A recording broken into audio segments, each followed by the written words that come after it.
Are you truly living life or merely surviving? Whether you want more time, more love, more money, or whether you want it all, we want to help you get there. The best part? Everything you want lies on the other side of fear and self-doubt. It's time to take the leap with your host, Tiffany Toombs. Hello, everyone, and welcome back for episode number 16 of Take the Leap. I am your host, Tiffany Toombs, and today I am honored to be joined by my good friend, Cesar Espino. He is a real estate investor, a real estate investing mentor and consultant, and the author of the amazing book, You Can Overcome Anything, Even When the World Says No. If you haven't read Cesar's book, you absolutely need to get it. It is blowing my mind what he endured growing up. He was born in Mexico City to a poor family with just his mom and his grandma there in the beginning, lived in a small shack with dirt floors, no dad, in a society of poverty where having a life of no hope seemed to be the norm. He came into, he was smuggled into the U.S., now a fully legal citizen, but smuggled into the U.S. and had to endure seeing some pretty horrendous things on that journey, learn how to speak English and adapt to a new way of living. When he was growing up, he started working from the age of 5, and from that point forward, Cesar had to adjust to life and create his own path. As an adult, he's worked for numerous companies in corporate America and is now a full-time entrepreneur in various businesses. And the major focuses for him are personal development, building relationships, helping others, and growing numerous businesses. So Cesar, welcome. Yes, thank you, Tiffany. And it is a great pleasure to be here. I am so excited to be here with you today. So thank you so much. My pleasure. So tell everyone a little bit about you. I gave you a little bit of an intro, but obviously you can tell your story better than I can. Yeah, definitely. So, again, as you mentioned, I was born in Mexico City. I grew up to a very poor family. We have really, I think my mom possibly, if I remember correctly, just went to like the first year of college and didn't really graduate because we didn't have the means to do that, right? And then we migrated to Mexico City, which is where I was born, in Mexico City. And, just growing up, when I grew up, I thought that was the norm, right? Really growing up into a society, into a community where there was nothing, to hope for. And I remember the place where we lived, it was about 250 square feet, if anything, like really a tiny house. But it was for my mom, my grandma, and my older brother and myself. So 4 of us, no running water, no electricity. It was really just wood and sheet metal that it was holding the house. And the biggest thing for me at that point is that my mom, when I was about 3.5, 4 years, my mom decided to take her leap of faith, and she ended up migrating to the U.S., leaving us behind. And so, as a kid, you grow up and like, what did I do? Why am I not going with you, right? Kind of thing, right? And so that just became a pivotal moment in my life because we had to begin working at the age of 4 or 5, 5 in the flea market, selling, food and doing different things just to survive, Mm-hmm. So, fast forward, the first couple of years was pretty tough to begin with. And then at the age of 10, I was smuggling to the U.S. 2 times, by the way. I came when I was 7, just like literally for like 2 months. And then I was sent back again. And then I came back again when I was 10. And then from that point forward, I didn't want to be here. It just felt like it was a society where I didn't fit in. I didn't know anybody. There were so many different cultures that I was not used to. Not knowing how to speak or communicate with anyone was a big challenge for me. Absolutely. And so, that was very challenging, yet I felt that there was a bigger purpose for me, right? And so as I grew up and got into my young adulthood, I decided to get my master's. So I have a master's degree in business administration. I have an IT background for my bachelor's. So I went that route, took the educational route, and then started working for some major freight forwarding companies in the industry. And I would say, last year is when I said, let me just do this full time. So yeah, I love it. And you've really overcome all the odds. Like, there are not many excuses that people around you can have for not succeeding when, you've grown up in this society that's super poor. you had to start working from the age of 5. You know, from your book, there was days where you didn't know if you were going to be able to eat. Yep. And then get smuggled into the U.S., see all these horrendous things on that trip. And then you're in this new society where you have to learn how to speak English and avoid the temptation of getting sucked into gangs. And then you became a dad at 15. I did. And, you know, that was another, you know, one thing that I talk about in my book is that the different challenges and the different obstacles that you have to overcome. And I do believe that you could if you have that mindset. Yet, you know, growing up without a dad, I didn't have that father figure, right? And so that was a bit difficult because I'm not saying that that's related to that, except the fact that I had a kid at 15. You know, could that be because I didn't have that role model to tell me what was right or wrong? Perhaps, right? At the end of the day, I dealt with what emerged, and I decided to say, you know what? At that point, I made a promise that my daughter would really have and be everything that I didn't have as a kid. Yeah. I didn't want her to suffer or go through the things that I went through, and so I stayed focused. I finished school, graduated, and I also worked at the same time to be able to take care of my daughter, you know. And so it is one of those things that, you know, like I see it time after time that people just tend to, you know, forget what their purpose is when they bring somebody else into this world. That's a huge, responsibility. So. Absolutely. And, you know, your story, for me, it just takes away so many excuses that people have because you did still finish high school, and up until your senior year, you were still in AP classes. Yes. And, you know, still getting high marks. You still graduated with honors and were working full time and taking care of your family. Like that, it's mind blowing, your book. And as I read it, I'm just like, I literally have no excuse for anything anymore. Yeah, right. Yeah, and you know, and on top of that, one thing that kind of hit me really hard too is coming from Mexico to the U.S. You have people tend to have their identity. That's one of the things that is very critical. And to me, I felt that I was ripped off my identity more than once, right? Because I was born by one name, came here with a different name, then I went to high school with a different name, and, you know, go back to my younghood or my young adulthood, I came up with a different name. So it's like I have 4 different identities, and that's kind of tough, you know, to do that, you know. But again, those are all the things that I feel like I've gone through that have made me the person that I am right now.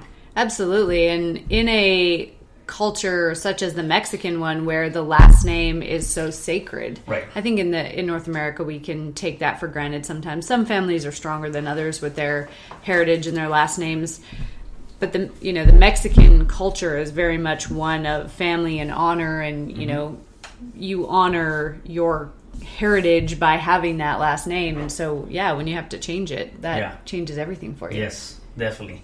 It's definitely it was a hit that was very hard. And I'll tell you a quick story. I remember in high school, when I finally, so my mom ended up meeting somebody here when she came to the States, who now I recognize as my father, right? You always hear that the one that the sperm donor is not necessarily the father figure, is the one that actually raises you, right? Yeah. And so he's been really good to me, so that he's my father figure. Nevertheless, when I was I believe on the 10th or 11th grade, he decided to legally adopt me so that I can actually become his son. So he was a U.S. citizen, born in Mexico too, and that way that can help me become a resident, and then eventually work through becoming a citizen, which I am now. Anyways, doing that, I had to take his last name, and so again, that was one of those moments where I literally thought, man, I lost my identity again. And so I remember this time when that happened in high school, at least here, your homeroom is based on your last name, right? And so for the first 2 years, 9th and 10th grade, I was with this group of people all the time, right? Because that carries all the way through the end of high school. And then when the 11th grade came in, I was in a different homeroom because of my last name. It was changed. And that was very difficult because, people were asking, like, what happened? And everybody wanted to know, like, why did you change your last name, or what's going on with your life, or what happened here or there or whatever, because a lot of people didn't know about my background, right? They only knew what they saw. And so that, going back to, trying to explain to people what happened, why I changed my last name, that was like nerve-breaking, And so I remember doing this, and I went to the office, and I said, hey, I don't care what you do. I want my last name back, even if it's not legal. Just put it back in the papers. And so they ended up hyphenating my last name with my old last name, just to kind of keep congruent. But that was a challenging. Yeah, I mean, high school is tough enough without being moved around and then having to answer questions that personal. So right. So you've taken multiple leaps in your life. I have. What has been ultimately the catalyst for deciding to take those leaps and move forward? I think it really goes back to my roots. I think the fact that I started working at an early age, that has been the driven factor, right? Throughout my career, even when I was working for somebody, I always looked at how can I start something new? How can I start something different, right? And so again, I have a background in computer networking and information technology. And I remember in my early 20s, I started fixing computers for people. I would actually fix them, put software, build computers for them. So I kind of created this company. I still have the invoices and the receipts. CE companies, my first name and my first initial and my last initial. So CE companies, and I would go out to people and do that.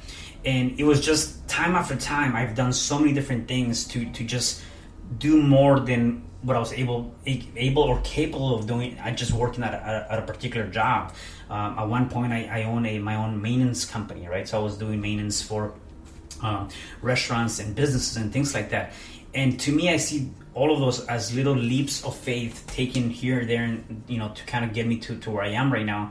And then finally, for me, I think again it was the fact that I started working at an early age, and then I think I have a bigger purpose for myself, and then for my grandma, who I recognize as my mom, who I grew up with. I felt like, man, she left, and it's a sense of accomplishment that she worked so hard to give me a life, that I figured, it would have been nice if I can give this back to her, even though she's not here now. Mm-hmm. She's seeing me and is like, she'll be proud of me, right? And so that to me is huge. Awesome. And what would you say has been the biggest lesson that you've received so far from taking that leap? I would probably say failure, except in a good way, right? A lot of people take failure and the no, or the fact that something didn't come out the way you wanted it to come out, and then people end up giving up. And one thing that I've learned is that failure is going to happen regardless, right? And so it is really what you do about it and how you react to that failure, and what lessons came out of that you can improve upon, right? And I realized that after trying again, my building computers and trying to build a database and try to help people out, and that didn't grow the way I wanted it to grow. Then I went to the maintenance type of company. All right, that didn't work out. Then I did this and I did that, and it was just a lesson, right? Again, I could have probably given up the first time and said, this is not for me. I just need to clock in, clock out, work for somebody else, and let that be my destiny. And I think the biggest lesson is that don't give up, right? Don't just because you fell once does not mean that you got to give up, right? And what is that saying? Fail forward, fail fast, and learn. Absolutely. That's exactly what what I've taken away from that. Yeah, I think for a lot of people, learning to embrace failure is such a huge part of the journey, and not make it their identity, and just recognize that failure is an event. It's not a person.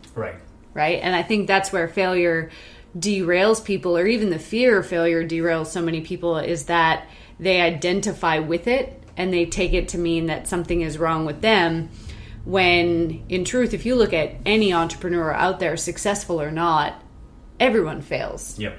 I mean, even kids learning how to walk fall over. Right. So mistakes and failures are a natural part of life, and when we can really start to embrace that as something that's going to happen and learn the lesson, then it becomes so much more powerful to move us forward faster. Right, definitely. And one thing that I just remembered too, Les Brown talks about this, and I think is kind of goes with that, right? if and he talks about it, and he says, if you do what is easy, your life will be hard. If you do what is hard, your life will be easy. And I like that, because at the end of the day, that's exactly what it is. Failure is doing hard things and being able to, fall down, get up again, and do it again, but much better, right? And much better. And so, again, it's just really recognizing that. And you made a good point too, right? It's not like, you have a brand new, a baby, right? And they don't know how to walk, and they fail. You're not going to run to them and say, okay, don't do it anymore. That's it. You're not good at this, right? You're such a failure. Right, exactly, right? You're not going to do that. You're going to be like, all right, let's try it again, kind of thing, until because you want your kids to walk. And ride a bike and everything else right, that exactly, they fail right. at. Yeah. And then, however, and us as adults, though, we see that mechanism of defense, like, no, let's not do that. Let's sit back and not deal with that, because that's worse. At the end of the day, it's not, right? And so it's really being able to recognize that. Yeah, absolutely. What has been your biggest win along your journey? I think is really relationships for me, right? One thing that I talk about a lot is being able to create joint ventures, alliances, being able to be in a group of people that not only they're gonna edify you, yet they have the same mission with you. And I do believe that the more you network, the more you're talking to a group of people, the bigger you can expand. 100 efforts of one person, 100 efforts is better than one effort, right? And so if I can be part of a bigger community or a group of people that we all have the same mission, to me that's a huge win, right? And so I think that's something that at the end of the day, it's a big lesson. A lot of times people want to do things by themselves, like, right? And although we think we can, a lot of times we're not an expert in every single area. So why don't you just share the wealth and get people that can help you with different things and grow yourself as well as growing themselves too, Absolutely. Collaboration is totally the way of the future, and competition is like a past concept, right? We don't need to be better than anybody else, and when we combine forces with somebody, we go forward so much faster. Right. So for people who are listening to this and they're thinking, well, I have a community now and I don't know that my community is supporting me in taking the leap, what has been your experience in that? Because I know that as much as a community can help you grow and reach your goals faster, a lot of communities also stop people from taking the leap. Is that an experience you've had along your journey? I have. You're always going to have those, the negative aspect of that, just like anything else. For me, the best thing that I can say is, you got to take what works for you and what doesn't work for you, or you got to, surround yourself with the people that might seem to be helping you out. I think the challenge there, though, is that you're always going to have this, whether, and again, you mentioned I'm a real estate investor, so I do go to a lot of real estate investing clubs, and a lot of times you find people that they know they want to get in here, but they're still in the fence line, and so because of that, they also have all these negative thoughts and beliefs that they cannot do X, Y, and Z. And sometimes what these people tend to do is, unfortunately, they tend to bring you down too, right? And so one thing that I think and have realized is just let that pass by, and don't let that get to you. And at the end of the day, the biggest thing is that no one, right, can do anything for you but yourself, right? So I think it's Arnold Schwarzenegger talks about, or no, actually Jim Rohn talks about, I cannot do your push-ups for you, right? And he talks about it, and that's very, very critical. Such a good analogy. Right? Exactly. It's like, I can teach you, but I cannot do it for you, right? So same thing, a community is great because you do want that group of people to edify you and help you out and say, you know what, I'm in it for you, I want to work with you. Yet at the end of the day, though, it is up to you to take that action. It is up to you to say, you know what, I like this, I'm gonna move forward with this, I'm gonna be part of this group, or go find a different group, right? But you have to be the one that takes that action and the direction. Absolutely. So find a community that will do push-ups with you, Yeah. not expect you to do theirs for them. Right. Exactly. Awesome. I love it. Yeah. Cool. So when you have wins along your way, whether it's in real estate or with people that you're working with, people that you're mentoring, how do you celebrate the wins? So I learned this from Joseph McLean, okay? And actually it's, kind of tedious, but, to me it's as simple as, sometimes I'll be in my office and I just like literally jump up and I give myself a high five.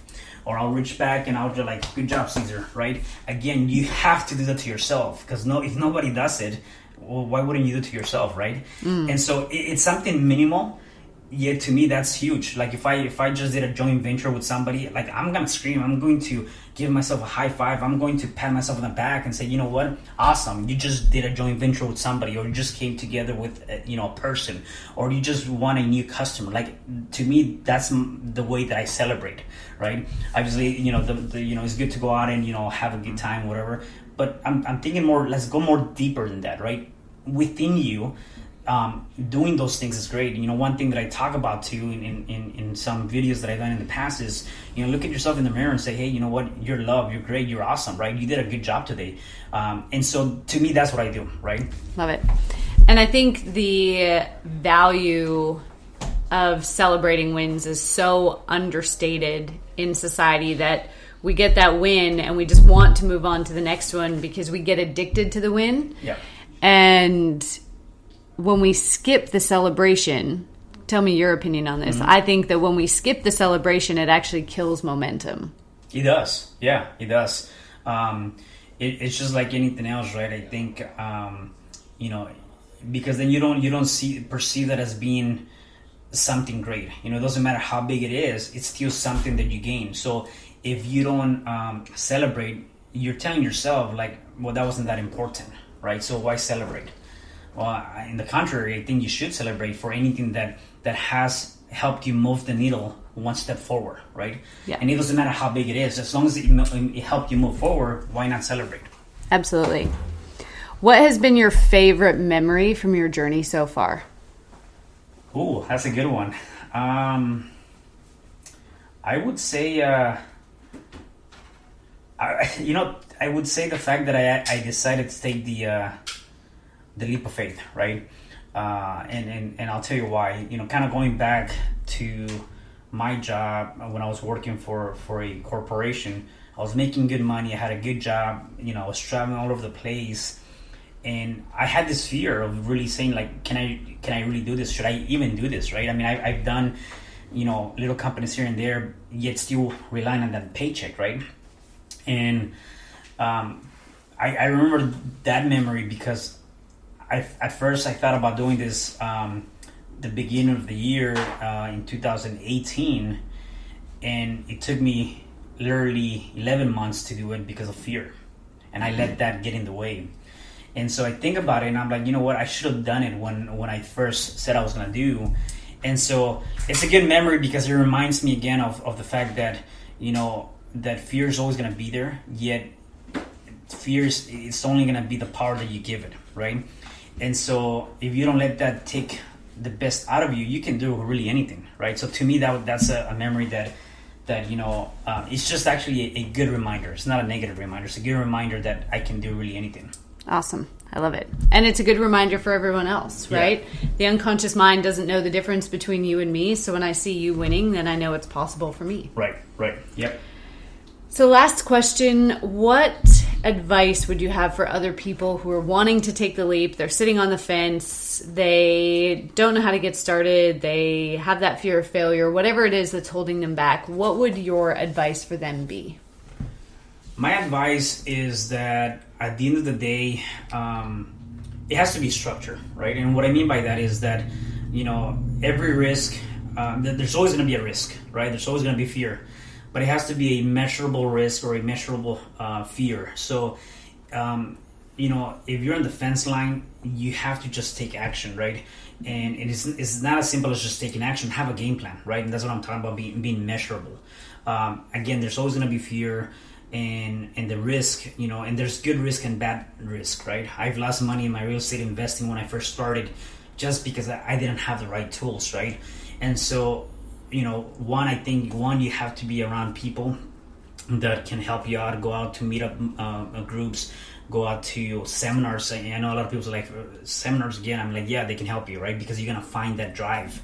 And then create a game plan, right? Create that game plan. And the game plan has to be, it has to be something that you can measure. It has to be target dates and specifics that you can actually take on. And then again, it's just really doing that action. And it really comes down to one step at a time, right? And so once you can actually do that and put all of that together, you shouldn't have any setbacks, right? The fear is going to be there, yet you have something, ammunition to fight it. Awesome. So. Love it. So where can people find your book, You Can Overcome Anything? So they can find it in 2 different places, actually 3 different places, I guess. Constantly, you can see on my post on Facebook, so Cesar Espino, or you can go to Amazon.com and just Google the name or my name of the book, and then you can go to my website, www.c2realestateinvestments.com/books, and then they can find that in my website. Yeah. Awesome. And we'll have all of your contact info in the show details so that people can connect with you and learn from you about real estate investing and everything else that they want. They can find your book.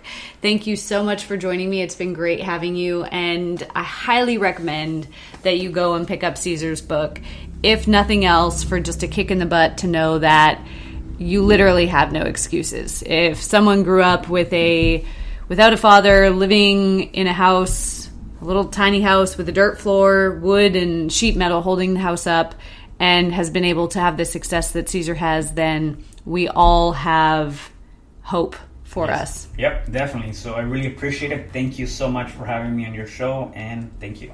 My pleasure.